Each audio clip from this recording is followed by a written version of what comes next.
Clarisse, tu vas nous faire une petite chronique. C'est ta première chronique, ça y est. Oui.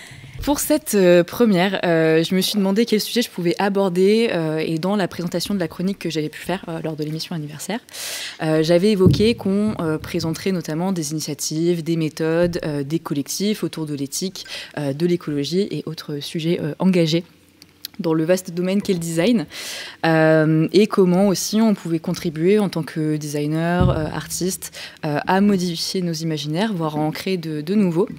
C'est un sacré challenge, du coup, je ne vous le cache pas. C'est pas évident de parler de ces sujets qui me tiennent à cœur déjà d'une part et qui peuvent être aussi relativement clivants. Mais bref. Il faut bien commencer quelque part. Et pour cette première, je voulais prendre du recul et parler d'art et d'engagement. Pourquoi parler d'art et d'engagement globalement? D'une part, pour faire une introduction qui me paraissait du coup pertinente pour poser certaines bases de sujets. Et d'autre part, pour mettre en lumière certaines luttes actuelles à travers l'art, qu'elles en soient le vecteur ou le potentiel déclencheur. On va voir ça. Et aussi, avant de commencer, petit disclaimer, cette chronique, elle est faite sous mon prisme, donc elle ne vaut pas du tout comme une vérité absolue. Il y a des personnes qui ont certainement beaucoup plus de connaissances que moi sur le sujet, enfin sur certains sujets. Donc gardez seulement en tête qu'il s'agit d'une émission de vulgarisation du design, comme tu l'as souvent répété. Donc c'est une émission qui se veut accessible aussi à des personnes qui commenceraient leur réflexion sur ces thématiques. Là où j'enfoncerai des portes ouvertes. Bonjour, bonjour. Voilà, on fait des petites vannes, on commence.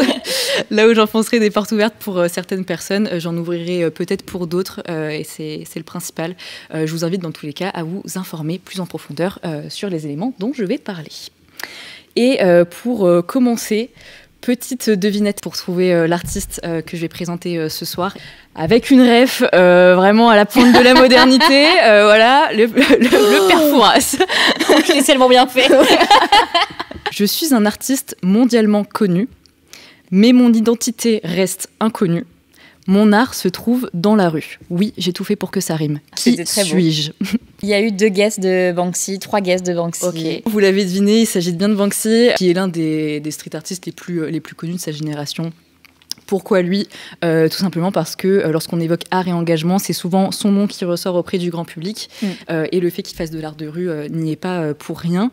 Pour faire un rapide retour en arrière, le street art, il trouve ses origines en Russie notamment, où des éléments de propagande envahissaient les murs et était un moyen d'expression, de contestation politique, sociale, etc. Mais le mouvement, il prend particulièrement vie dans les années 60 aux États-Unis, avec cette première forme qui est le graffiti writing. Donc c'est le fait d'écrire à l'aide d'une bombe aérosol notamment, et qui a été impulsé par le graffeur que vous voyez à l'écran, qui s'appelle Cornbread, à Philadelphie. Dont le pseudonyme est Cornbread, évidemment. Les années passent, les techniques se développent au fur et à mesure et on voit apparaître régulièrement des graffitis toujours, mais aussi des peintures au pochoir et des collages sur un tas de surfaces publiques. Et qui dit surface publique dit, hélas, illégalité, globalement, de la pratique. Mais c'est justement là que l'art de rue puise sa force, selon moi. C'est le fait de se réapproprier un espace commun dans lequel ton art est de base pas le bienvenu, pour diffuser un message et le rendre accessible à tout le monde sans distinction. Ça vient aussi nous proposer d'autres messages que ceux qui nous sont imposés légalement, là pour le coup, partout dans la rue. En moyenne... C'est vrai que j'avais jamais fait ce rapprochement, mais en vrai, oui. Quand on sort de chez soi... S'il y a de l'argent, c'est bon. Voilà. On voit plein de pubs qu'on n'a pas demandé forcément à voir. En moyenne, un individu voit 1200 à 2000 publicités par jour. Et c'est ce qu'avait estimé un chercheur en neuromarketing, Arnaud Petre, en 2007. Donc on peut imaginer que ces chiffres, ils ont bien augmenté depuis.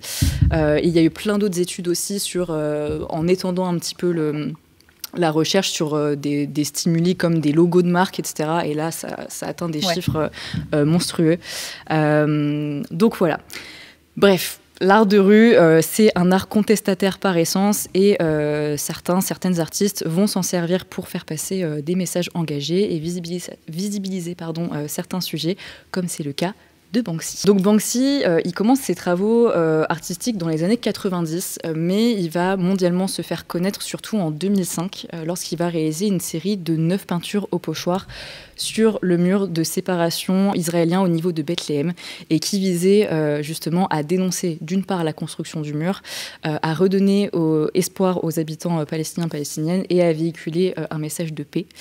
Donc voilà, on voit une partie des 9 pochoirs qui ont fait le tour du monde et qui jouaient un petit peu sur cette idée de créer une fenêtre sur l'espoir, tout simplement, et sur la paix. En 2015, il retourne à Gaza pour attirer l'attention médiatique sur ce qui s'y passait, et refait une série d'œuvres, cette fois à même les ruines, donc il y va clandestinement, et il documente tout ça dans une courte vidéo.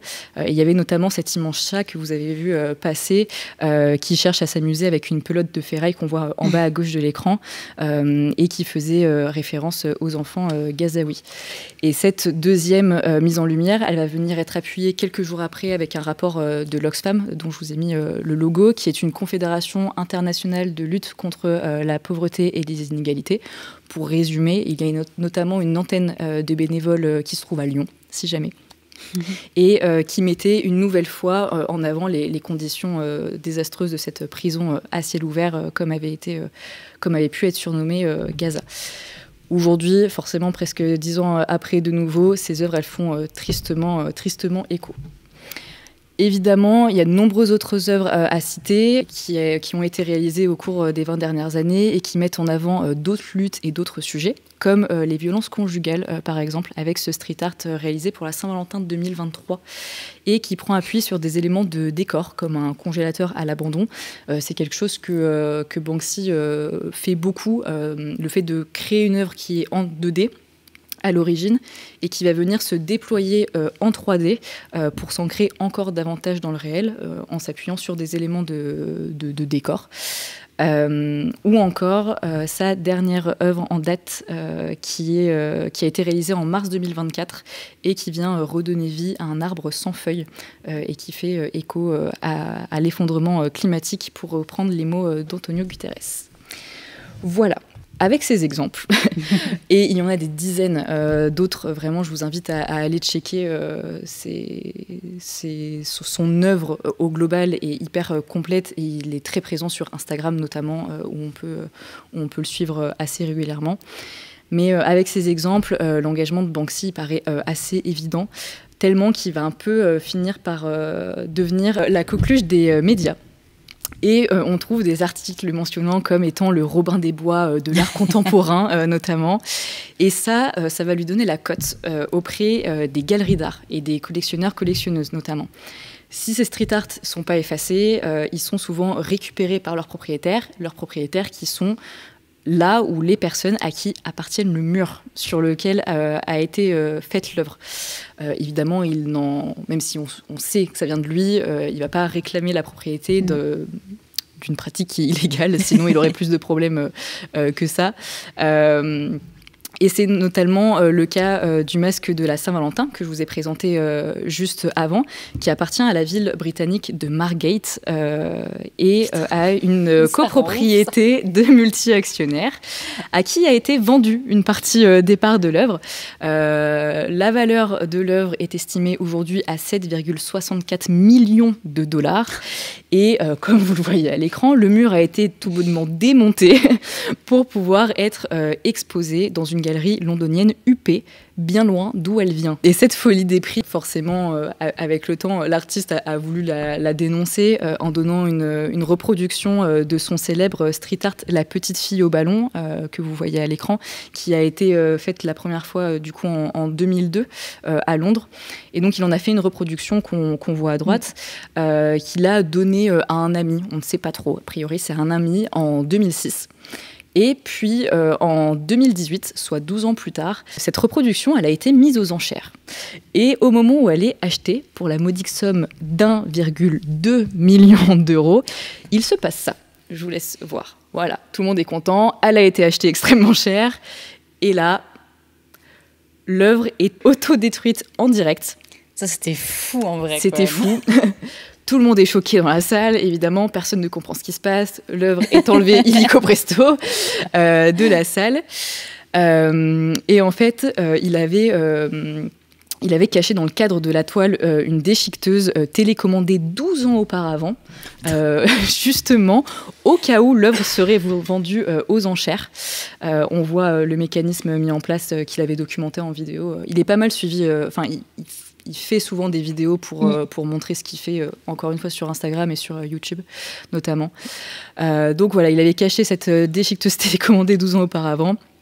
Et hélas, ça n'a fait qu'accroître la hype autour de l'œuvre, évidemment, qui sera revendue en 2021 pour 22,8 millions d'euros. Toujours plus. Par des personnes qui sont visiblement passées à côté du message de l'artiste, du coup. Voilà. Et ça, c'est sans parler des milliers de produits dérivés. Ce que vous voyez à l'écran, c'est une image qui est présente sur son site, qu'il a dessinée et qui est tristement révélatrice des vautours qui viennent autour de son œuvre et de son nom.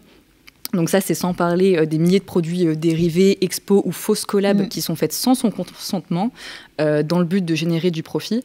C'est quelque chose qui dénonce notamment sur son site web, sur une page où il mentionne vraiment que les licences qu'on lui attribue n'ont jamais été données par son accord. C'est trop bien qu'il fasse ça, genre qu'il débunk un peu le truc. Il y a beaucoup d'autodérision sur son site web, c'est assez sympa. Et donc le business qui se crée autour de Banksy vient poser pas mal de questions, comme le fait qu'un art de rue contestataire s'institutionnalise progressivement jusqu'à trouver sa place sur le marché de l'art contemporain, en générant des millions d'euros et en se voyant cloîtré dans des galeries d'art ou chez de riches collectionneurs-collectionneuses, alors que c'est un art accessible dans la rue par toutes et tous à l'origine. Ou encore la réappropriation des luttes dépeintes dans ses œuvres, un peu sur le même modèle que l'industrie de la mode qui se réapproprie des éléments culturels ou de classe sociale, ce qui vient finalement sortir la lutte de son contexte d'origine et l'adoucir, voire l'invisibiliser complètement. Il y a une citation connue que je voulais vous partager de Chico Mendes dans Le Monde militant en écologie qui est « L'écologie sans lutte des classes, c'est du jardinage ». Et à travers l'exemple de Banksy, c'est un peu le même état des lieux qui est en train de se faire avec l'art contestataire. On peut imaginer que Banksy, à la base, c'est juste une personne qui voulait s'exprimer et véhiculer des messages dans la rue. Et avec les années, ses œuvres ont tellement été médiatisées qu'il a fini par devenir une machine commerciale malgré lui. Et cette machine vient hélas brouiller son message et le mettre sous le feu des critiques. Malgré tout, il lâche pas l'affaire. Il est encore présent et il a pu financer... en monétisant cette fois de son plein gré, pour le coup, certaines œuvres, il a pu financer des initiatives comme le MV Louise Mitchell. On vous met aussi un lien dans le chat du site, qui est un navire humanitaire venant en aide aux migrants qui sont des milliers à perdre la vie en mer chaque année, particulièrement en Méditerranée. Voilà, ça a permis de sauver des centaines de vies. Ce bateau, hélas, il a été mis à l'arrêt par le gouvernement italien en mars 2023, si je ne dis pas de bêtises. Il y a des tribunes qui sont lancées sur le site pour essayer de contrer ça, et de le refaire fonctionner, tout simplement. L'art qui permet de sauver des vies, je trouve que c'est une belle finalité pour l'œuvre de Banksy. Et je terminerai en disant qu'il vient éveiller les consciences au cœur de notre quotidien avec l'art de rue, mais ça ne fait pas tout, et on a pu le voir. La suite, c'est aussi nous qui l'avons, en nous engageant plus concrètement pour des changements et en mettant... par exemple, nos voix dans les urnes, comme ce dimanche 9 juin pour les élections européennes. N'oubliez pas d'aller voter, s'il vous plaît. Et merci pour votre écoute. Voilà. Merci beaucoup. Merci pour ce petit rappel qui est fort important. Parce qu'on a vu passer des petites choses qui font pas trop plaisir. Mais oui, c'est important. Et c'est tout simple, ça prend 5 minutes. Mais voilà, vous faites votre petit marché, vous allez voter en passant et hop. C'est ça, et c'est fait. Mais voilà. Florine dit, oui, bien dit, superbe chronique. Bravo pour cette chronique de Purple Unicorn. Donc trop bien, mais trop bien, merci beaucoup. Merci beaucoup. C'était une très chouette première chronique. C'est vrai. Et j'ai appris beaucoup de trucs en vrai. C'est vrai que Banksy, je connais ce que tout le monde connaît, mais il y a plein d'aspects, tu vois, que j'avais pas forcément vu. Ouais. Donc c'est super intéressant. Il y a quelques liens du coup qui ont circulé dans le chat. Ouais, il y a tout qui a été mis, mais vraiment, n'hésitez pas à vous renseigner déjà plus en détail sur l'œuvre de Banksy. Évidemment, il y a plein d'autres choses à dire et d'autres œuvres à voir aussi, évidemment. Et aussi sur la réception et justement les questions, les problématiques qui sont soulevées avec ça. Il y a pas mal d'articles qui commencent à l'évoquer de plus en plus. Et je trouve super intéressant de se rappeler qu'il faut remettre la lutte dans son contexte d'origine pour que le message continue de passer, parce que là, hélas, il est victime de son succès, en fait, limite, et on oublie vite. Ouais, et puis en fait, je pense qu'il y a un peu un truc en ce moment il y a tellement de choses qui se passent, tellement de choses mauvaises qui se passent, que en fait, on oublie chaque truc. Ouais. Et en fait, en ce moment, il y a ce qui se passe à Gaza, on parle plus de la guerre en Ukraine. Enfin, tu vois, il y a plein de choses, et en fait, on est un peu... t'as l'esprit qui essaye d'aller sur les trucs les plus simples, et c'est normal aussi, hein, mais c'est bien de temps en temps de faire des petits rappels.